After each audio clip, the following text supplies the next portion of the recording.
Assalamualaikum warahmatullahi wabarakatuh. Hello guys, ketemu lagi, back lagi di video bareng Arinis. Nah, kalian kangen gak sih sama Vivo?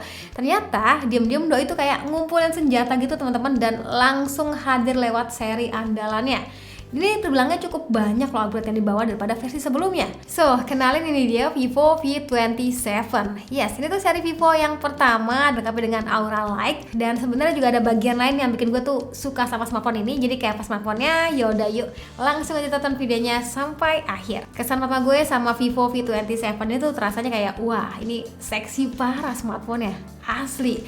Sensasi saat menggenggamnya tuh kayak, waduh, tipis banget guys. Ternyata bener aja ketebalan tuh cuma 7,36 mm. Mungkin ini smartphone Vivo pertama yang pernah gue pegang paling tipis sih. Frame bodinya tuh dibuatnya minimalis yang ngasih ilusi di mata tuh kayak lebih slim dan seksi lah ya pokoknya. Ini pengaruh juga dari ultra slim 3D curved screen. Jadinya tuh bodinya melengkung gitu ya teman-teman. Dan layarnya juga sama ya, desainnya kayak melengkung gitu. Jadi di genggaman tangan tuh terasanya ya nyaman banget. Vivo V27 ini tuh yang gue pegang bahasa warnanya tuh flowing gold yang punya efek shiny unik ya pas kita lihat dari beberapa angle nih teman-teman. Tuh teman-teman bisa perhatiin sendiri ya. Finishing yang matte dan juga bebas sidik jari, dan kayak ada glitter halus gitu yang seperti biasa ya, itu kayak gue tuh selalu salut sih sama desain dari Vivo. Kayak niat banget gitu urusan soal desainnya. Nice, nggak lupa bodinya itu udah bersertifikat IP54 dust resistant dan juga splash resistant, dimana jadinya tuh bakal tahan debu dan juga cipratan air. Selain tampang belakang yang elegan, bagian layarnya juga dong nggak kalah kece ya teman-teman. Yoi, akhirnya ya suara kalian tuh kayak tersalurkan gitu sama Vivo. Akhirnya di Vivo V27 ini pakai layar punch hole. Terus selain itu perubahan yang berasa banget, ini terasanya layarnya lumayan gede sih tangan gue ya. Ukuran layar tuh sekitar 6,78 inch dengan jenis layar tuh udah AMOLED dan juga mendukung refresh rate hingga 120Hz. Jadinya ya lebih smooth aja. Selain itu bagian yang juga nggak kalah seru buat ngomong itu bagian kameranya. Ya, sekarang tuh fitur unggulan dari Vivo V27 ini tuh Aura Light Portrait System. Jadi intinya tuh ada penggabungan 3 sistem dari Aura Light, Sony IMX766V sensor dan juga si portrait mode-nya. Yang dimana ketiga komponen tadi tuh bakal ngedukung buat kebutuhan foto dengan intensitas cahaya yang minim, terutama di kondisi malam hari. Nanti kita bakal cobain ya. Sekarang kita tengok dulu ya konfigurasi kamera yang dibawanya.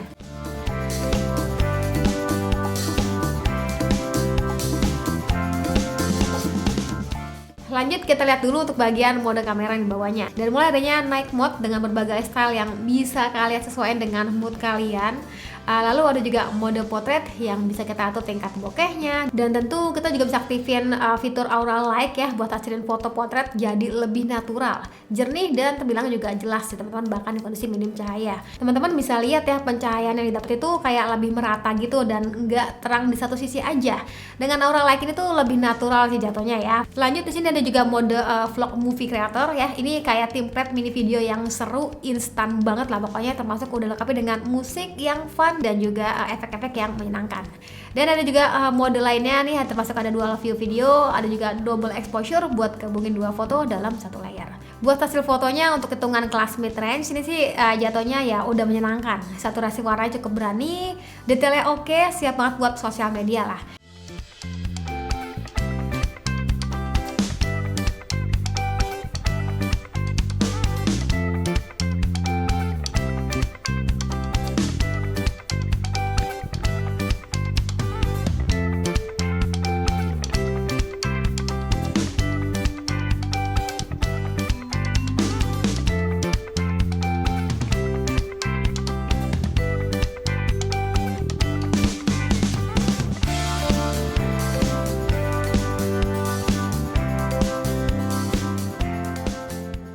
Buat hasil foto-foto malamnya tuh gue suka kayak salut, tetap terasa maksimal gitu teman-teman. Terasanya tuh kayak minim noise dan cahaya lampunya tuh masih terkendali. Tapi pada saat kita pindah ke lensa super wide angle-nya, sorry banget nih ya, kayak belum sebagus kamera utamanya. Terasa cukup jomplang gitu detailnya. Tapi ini jatuhnya masih wajar ya, karena kan lensa ultra wide emang gak sebagus lensa utama.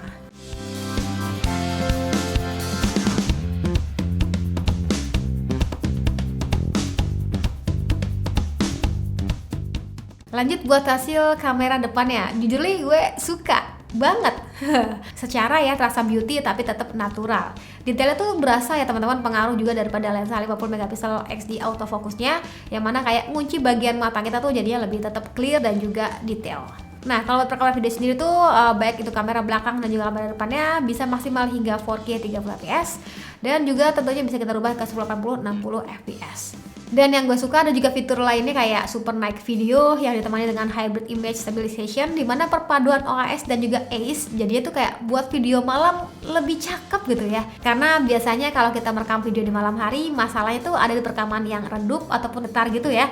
Nah, fungsi daripada Super Night Video itu salah satunya buat mengurangi noise dan hasil video malam ya tetap maksimal. Hai, ini dia tes kamera depannya di settingan 4K. Di belakang lagi ada musik, enak banget lagunya. Gimana kalau kita nyanyi aja? Kalau sambil jalan, kami bakal kayak gini teman-teman.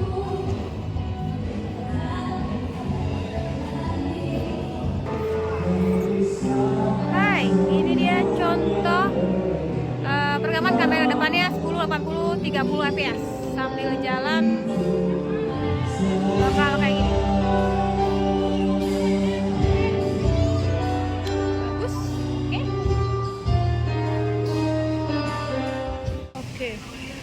Guys, ini dia contoh kalau settingannya di 4K. Warnanya sih di layar lumayan tajam ya. Kalau sambil jalan kurang lebih bakal kayak gini. Light of Ramadan. Oke. 4K ya. Coba kita pindah ke lensa yang lainnya. Oke, dan ini contoh kalau settingannya 10 80 60 fps bakal kayak gini. Smooth apa enggak, teman-teman bisa komentar aja. Fokusnya mantap ya. Coba sambil jalan.